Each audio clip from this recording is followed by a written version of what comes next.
is not a fiscal barrier because the electorate don't go into a meeting. The 15 million people who vote in this country, they don't go into a meeting and decide that it is 8 years. So let's change. Or it is only 4 years. So let's maintain. If politicians believed so, then 4 years there will be no contest. So nobody believes it. People just use it because that's the situation that has been. But we're told in this country that if we were not called John. Well, that's true. Yeah, so that one too. You couldn't be president. That one too.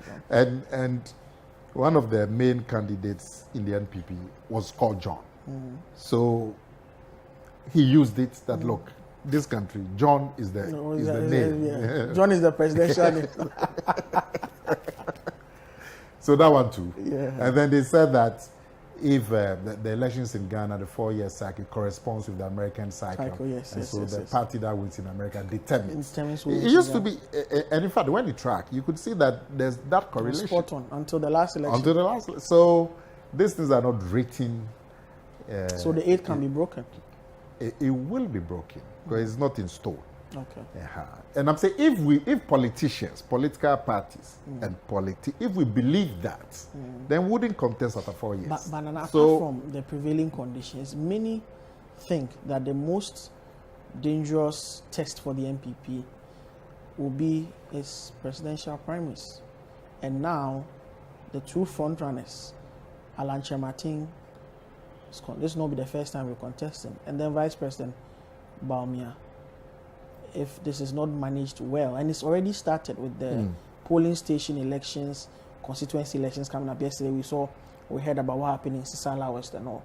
Does the NPP have what it takes to go through this fire, to pull the chestnut out of the blazing fire and be a united party going into the 2024 election after this? Okay. Looking at what happened in 2007. Okay. Now, just to conclude on the EIU. Yeah. So, there's a funny situation coming from our friends in the NDC. They take the baseline projection that says that they would win. But the part that says that winning will be secured on the candidature of somebody. They say that one, they don't take it. So these people are approbating and reprobating. But that's typical NDC. You can't trust them. Because you can't take the report and say, we like this part, we accept it. But this part, the people don't know what they are talking about. But to be candid, who else other than John Mahama to lead the NDC? But that is the dilemma. That's the dilemma. He's the strongest person in the NDC and the person most likely to rally the NDC party. Yeah. But he's the weakest person outside the NDC simply because he has a record. He has a record. So that's the dilemma that the NDC is in, and how they resolve it is also their headache. But they should stop this business of approbating and reprobating. There should be a party that looks in one direction, not looking forward and backwards at the same time. You can't trust them right from the beginning, NDC. Now, the NPP primaries, so far, we can do better, or we could. I mean, we haven't finished. That's what I'm saying. We can. We've seen quite some significant problems with the polling station level. Elections. Yeah, we've seen them. So we could have done better at that level. But we also have other elections coming up. Constituency. The constituency level. Regional. The regional level. National. National level. Before the big one. Before the big one. So, so far, we could have done better. And I'm hoping that those in charge have taken notice of the difficulties that have attended the polling station and ensure that with the constituencies and the regionals and the nationals, these difficulties are minimized. So I have every hope that the management and the organization would get better as we go along. A lot is going to turn on how the presidential elections, the presidential primaries itself go. My personal view on the matter is that the party should be able to have a consensus and have the two leading candidates run together. Wow. Yes. That's a very contrarian view. You Why? want Bawumia and Alan to run together. Yes. For a very simple reason. The simple reason is that for the first time, the two leading candidates also satisfy the North-South divide. You see, if Alan won, he is most likely to choose a running mate from the North. True. If Bawumia won, he is most likely to choose a candidate From the South. Sorry, a running mate From from the the South. South.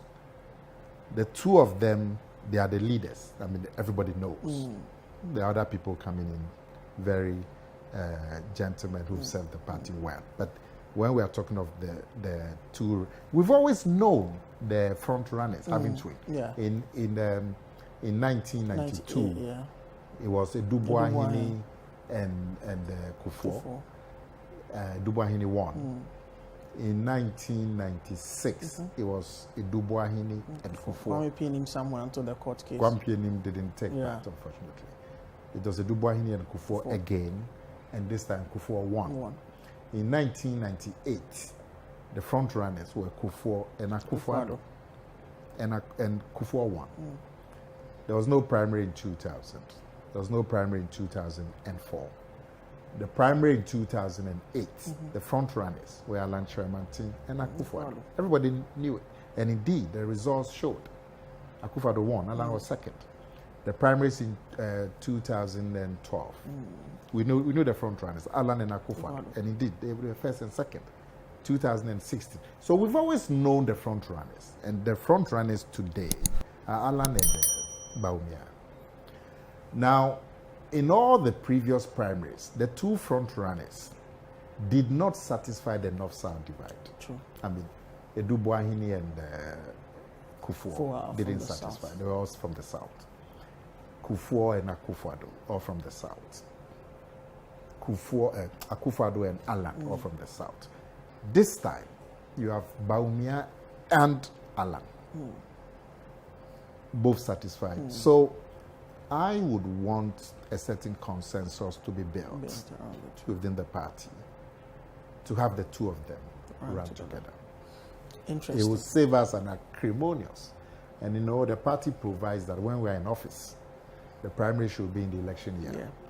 So it's going to avoid an acrimonious primary, which the party may not recover fully from. And we'll have a smooth and have the peace of mind to concentrate fully with a united party for the 2024. That is my view. And I would like, if the party, we can get like-minded thinking, so we can see how we can build that consensus. As to who becomes running mate and who becomes president, we can leave it to them. Once the party feels that is the way to go, you leave it to the two of them to sort it out. Okay. So that is my view. All right. But I agree with you that the organization of these elections, especially the presidential elections, how successful that we are able to do it without dividing the party too much will be crucial in our chances for 2020. All right, let's end this conversation on what's happening here with STC. STC is back on the road, very vibrant, in the news again, for all the right reasons. I mean, for someone who's been in frontline communication for the party for a very long time, many people, including myself, thought that we would have been rewarded, for want of a better word, with a ministerial position or presidential advisor position or something. And here you are with STC. Did you ask to be brought here? Yes. Why? Because the institution then was almost moribund, like Siberia or something. What the president had in mind for me originally, I wasn't excited about it. Yes. So the president was disappointed that, why, and he wanted to convince me because he thought I'll be very good in that position he wanted me to. So eventually when he realized that I wasn't interested, many of these positions that were gone. So they were left with the SOEs. There were some big SOEs that I could have chosen. But really, what haven't I seen? I was an MP at 34. I stayed in Parliament for 16 years. I was a minister, the youngest minister at that time. So I wanted a challenge. Now, I mean, if the ministerial positions were gone and all of that, then I wanted a place where I could call a challenge, which everybody knew to be a challenge. Today, my younger brother, the MP for Lejo, former MP for Lejo, Koko, has been assigned to health insurance. Everybody say, oh, there's nothing there. It's dead. But Okoboy sees it as a challenge. So if he goes there, or when he goes there, and is moderately successful, and people, everybody can see, you know, Ghanaians didn't used to see STC. You always saw VIP, some of the other ones. Now you see STC. Your company, I mean, you wouldn't move without STC. Yes, true. And every For year, heritage caravan, you come, we give you all the buses, and the service is excellent. You know. So we are now a force to reckon with. And so everybody can see. And for me, the satisfaction is much more than if I had gone to some ministerial thing and just been there. Legacy. I mean, of course, I don't have any doubt that I could make the same impact. But for me, what is important is the impact. Great. Once the impact is there, you can always talk to it. And since I came here, I've had excellent cooperation with the staff here, the unions, the general staff. And also, I have a little political weight. And I've leveraged that weight to get a company. So when I came, there were 50 buses, which the previous government had bought. It's a very good thing they did. In fact, they were going to sell the company again around about 2014, thereabouts. Because we were tired of it, making losses and basically dead. And then my predecessor convinced the government to give it a last shot. So the government decided to provide 50 buses, which came around October 2016. When I came, around about around May in 2017, with the 50 buses, there were always about 20 of them packed. Why? They couldn't get passengers. Because the company had been dead for a long time. So yes, a lot of people. Even I think one of the smartest things you actually done is to bring your terminals closer to the people. So the buses were packed. You know, there were all kinds of stories about why STC wasn't succeeding. Passengers were. They tried all they could, but the missing link was that the dynamics of the transport had changed. So the smartest thing we did was to move the terminals to the people. And that's resuscitated it. Because in terms of safety, as I speak, we got 2 terminals, one at Circle, one at Kumasi, Asafo. Asafo, And that doubled our revenue immediately.